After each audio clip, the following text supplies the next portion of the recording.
Today we're going to be talking about beginner's supplements. So we had someone recently ask us, they're about to start getting into lifting pretty heavily. They've been lifting for a little while, but they're trying to get their diet down, their nutrition down, so that they can start really building some muscle and focusing on it.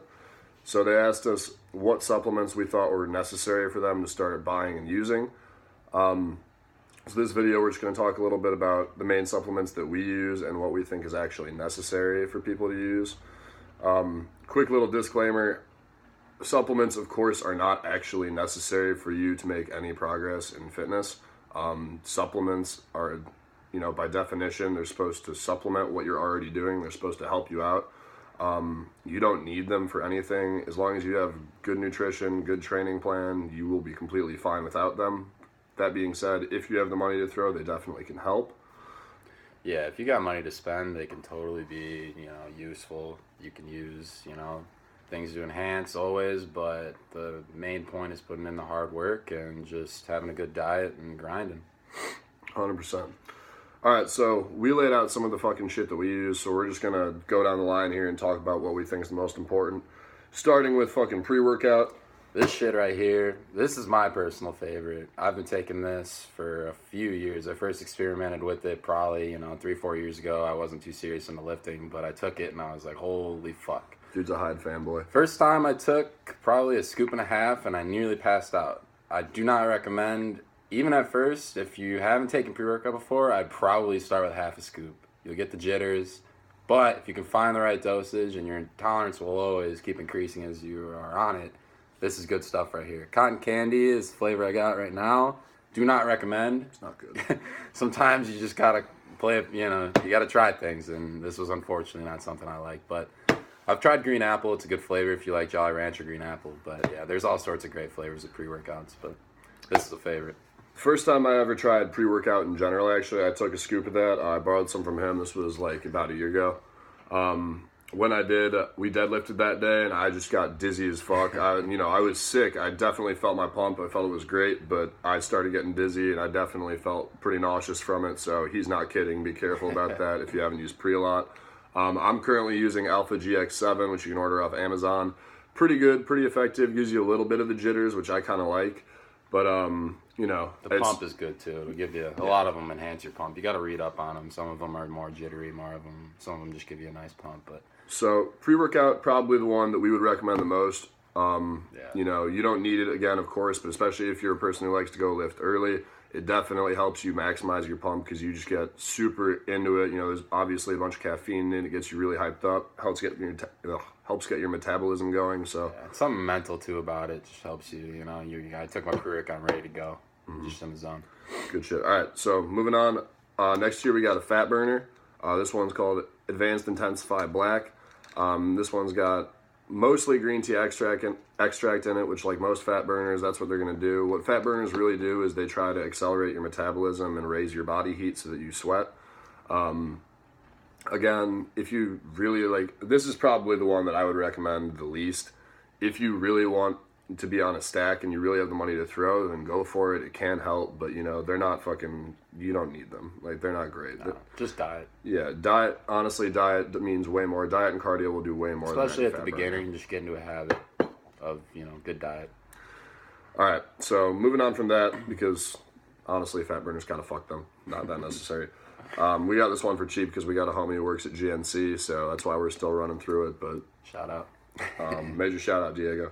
All right, next we got BCAAs, branched chain amino acids, for those of you who don't know. So we got two flavors here.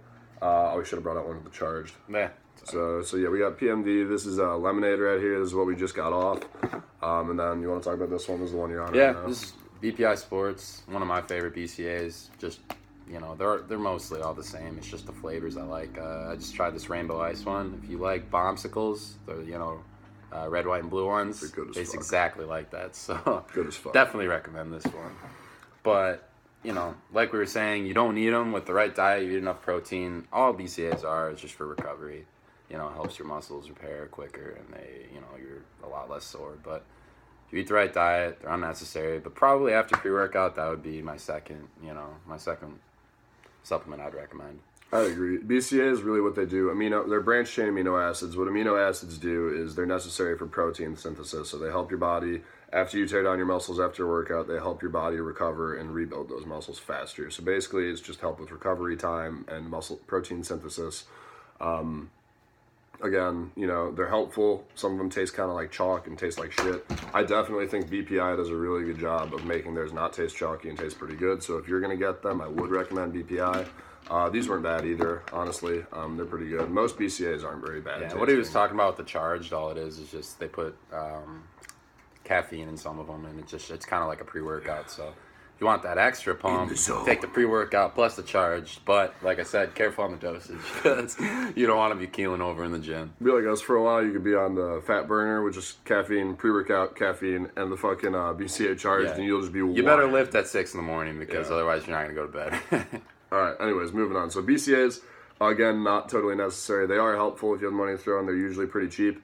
But you can drink them pre, post, or during your workout. We do it during. Yeah. It tastes a little better than water. No shit. Finally, what we got here, we got 2 types of creatine. One of them is in pill form, one's in powder form. You want to talk about that one real quick? Sure. It's just Optimum Nutrition. I like Optimum Nutrition's whey protein, so I got their creatine. It's not necessary, especially if you're on a cut. It adds water weight, so you may not need it. But on a bulk, sometimes I like to cycle it in. But so your body naturally produces creatine. I would not recommend creatine for anyone cutting, just because, like you said, what it does is it helps your muscles retain water weight so that you get bigger. Not necessary for a cut. For a bulk, I think that it's definitely a great thing to cycle through, but because your body produces it naturally, you can't stay on it for more than, I'd say, probably 60 days at a time. I'd probably go more like 45 to 60, but you don't want to stay on it for too long because then your body's going to stop naturally producing it. So if anything, I would cycle it on for 45 days, cycle off for 45 to 90 days, and then hop back on. It'll help you get bigger. It'll help you retain water weight in your muscles, but you will lose some of that size when you cut and when you go off the creatine, but you will maintain some of it as well, so it's good. What I got here, you can get this for like $11 off of Amazon Prime, so this is what I recommend. Also doesn't really have any flavor to it, so you can just throw it in water and it's fine. This is just micronized creatine. It's really not that different. It's just a powder. You can throw, this is like 80 servings. You can just throw a scoop in water and it'll be pretty good. Last thing we didn't bring out, just because it would obscure the fuck out of us, was protein. Yeah. Obviously, protein is probably the one that most people have. It's the staple. It's not necessary if you're eating the right things. After a workout, you could grab some chicken. You can have beef. You can do whatever. Tuna, any good source of lean protein will help. Protein shakes are good for if you're on the go. If you have, if you're struggling to get a meal in, or if you want to get one right after you work out. Some people just love them, but again, they are not necessary. We use them pretty much just, like they're supposed to be used to supplement our other shit. So we use them when we're like going to class or something like that, or you're driving, 3 hours and you can't get a meal in, so you have to drink your shake instead. Fasted cardio in the morning, drink the protein shake at the gym, get your lift in right after. Because they're quick and easy.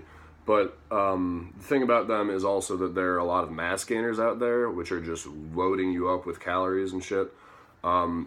If you're a hard gainer and you're really just trying to put on a ton of mass right away, then go for it. But we'll have another video about this. We're never going to recommend dirty bulking. Not effective. It's not going to give you what you want. So mass gainer protein shakes, I would not recommend ever. I don't think he would either. What do you? I've dirty bulked before. Like you said, we'll make a video about that later on. But yeah, do not recommend it. So, basically, just this video, use your supplements however you'd like. Obviously it's your own budget, it's your own body. You have to see what works well for you, what doesn't. Some things are going to be more effective than others. For instance, pre-workout hits him a lot harder than it hits me just because I have a higher caffeine tolerance nowadays. But yeah, use your own budget. And use your own body as a metric to decide what's good for you, what you want to use. So it's all personal, baby. Figure yourself out. All right. Peace, boys.